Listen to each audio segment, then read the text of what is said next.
आइए बच्चों, एक मज़ेदार कहानी सुनाती हूँ। लेकिन कहानी सुनाने से पहले आप इस चैनल को सब्सक्राइब कर लीजिए, वीडियो को लाइक ज़रूर कीजिए। प्राचीन काल में एक नगर था जो व्यापार का केंद्र था। नगर बहुत ही हरा भरा और खुशहाल था। नगर की सुंदरता ऐसी थी कि वो अनायास ही सबको अपनी ओर आकर्षित करती थी। हरियाली चारों तरफ, अच्छे जानवर, खूब मौज मस्ती करते हुए बच्चे उस नगर के आकर्षण का केंद्र हुआ करते थे। फिर आए उस नगर के बुरे दिन, जब एक बार बहुत भारी बारिश हुई। नदी ने अपना रास्ता मोड़ लिया और चारों तरफ बाढ़ की वजह से तबाही का मंजर फैल गया। नदी के रास्ता बदल लेने के कारण अब वहाँ नगरवासी पीने के पानी के लिए मोहताज हो गए। देखते ही देखते पूरा नगर वीरान हो गया और अब वो जगह केवल चूहों के रहने लायक बन गई। चारों ओर चूहे ही चूहे नजर आने लगे, जैसे मानो चूहों का पूरा साम्राज्य स्थापित हो गया हो। चूहों के उस साम्राज्य का राजा बना मूसक राज चूहा। चूहों का भाग्य तो देखो, उनके बसने के बाद जमीन से पानी का एक स्रोत फूटा और वो नगर पानी से फिर से आबाद हो गया। नगर से कुछ ही दूर एक घना जंगल था। जंगल में अनगिनत हाथी रहते थे और उन हाथियों का राजा था गजराज। एक बार उस जंगल में भयानक सूखा पड़ा और हाथी प्यास से व्याकुल होकर यहाँ वहाँ दौड़ने लगे। जंगल के सभी जानवर पानी की तलाश में इधर उधर भटकने लगे और विशाल शरीर वाले हाथियों की तो दुर्दशा ही हो गई। हाथियों के बच्चे प्यास से चिल्लाने लगे और दम तोड़ने लगे।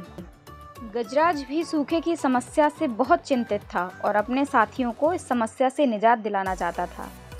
एक दिन गजराज के मित्र चील ने गजराज को कुछ खबर दी।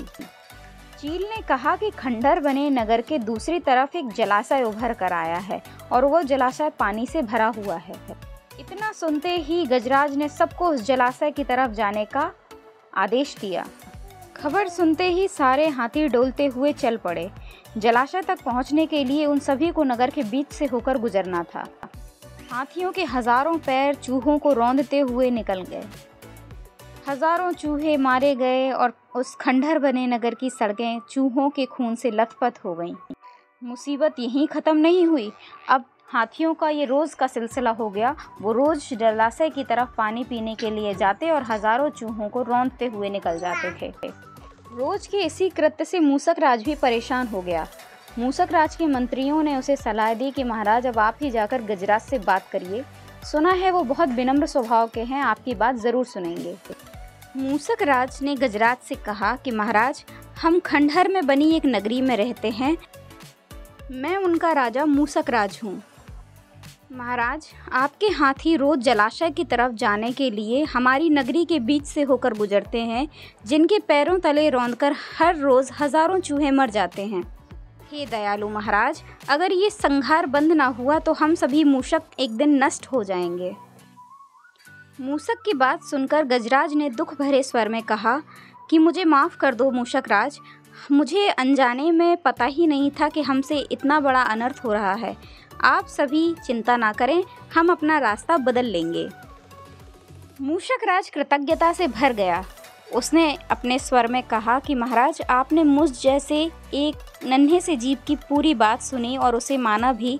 आप भविष्य में कभी भी मुझे याद कीजिएगा, मैं आपकी मदद करने के लिए ज़रूर हाजिर हो जाऊंगा। ऐसा कह के और धन्यवाद करके मूषक राज उस जगह से चला गया। गजराज मन ही मन सोच रहा था और मुस्कुरा रहा था कि पता नहीं ये नन्हा सा जीव मेरी क्या मदद करेगा। फिर वहाँ से गजराज भी चला गया।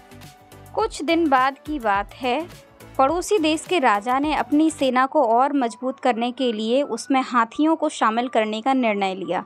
सो उन्होंने अपने सैनिक दौड़ा दिए कि जंगल में जो भी हाथी मिले पकड़कर उनको सेना में भर्ती कर लिया जाए। सारे सैनिकों ने जंगल में ढेर सारे जाल बिछा दिए। धीरे धीरे करके सारे जानवर और हाथी विशेषकर उनके जाल में फंस गए। अब गजराज की भी बारी आ गई। एक दिन गजराज जंगल की तरफ जा रहा था, बिना यह जाने कि एक जाल उसका इंतज़ार कर रहा है। अचानक ही वो उस जाल में फंस गया और पेड़ पर लटक गया। गजराज बहुत दयालु था, उसकी दोस्ती लगभग जंगल में हर जानवर से थी। एक काली भैंस को गजराज के जाल में फंसने की सूचना मिली तो वो दौड़ी दौड़ी गजराज के पास आई। गजराज ने उससे कहा कि बहन, तुम जाओ और खंडहर नगरी में बने मेरे दोस्त मूषक राज को बुला कर लाओ। भैंस दौड़कर मूषक राज के पास गई और सारा वृतांत बताया। मूषक राज भी भैंस के साथ तुरंत ही आया और जाल में फंसे गजराज के सामने खड़ा होकर बोला कि महाराज, मैं बताइए क्या सेवा करूं। गजराज ने कहा कि मूषक राज, आप इस जाल को काट दीजिए।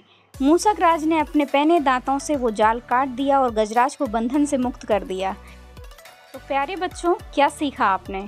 इस कहानी से हमें सीख मिलती है कि आपसी प्रेम और सद्भाव सदा ही एक दूसरे के कष्टों को हर लिया करते हैं।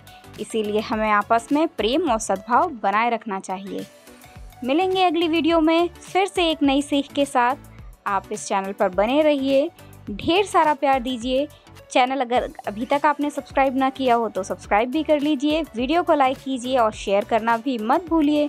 Bye bye.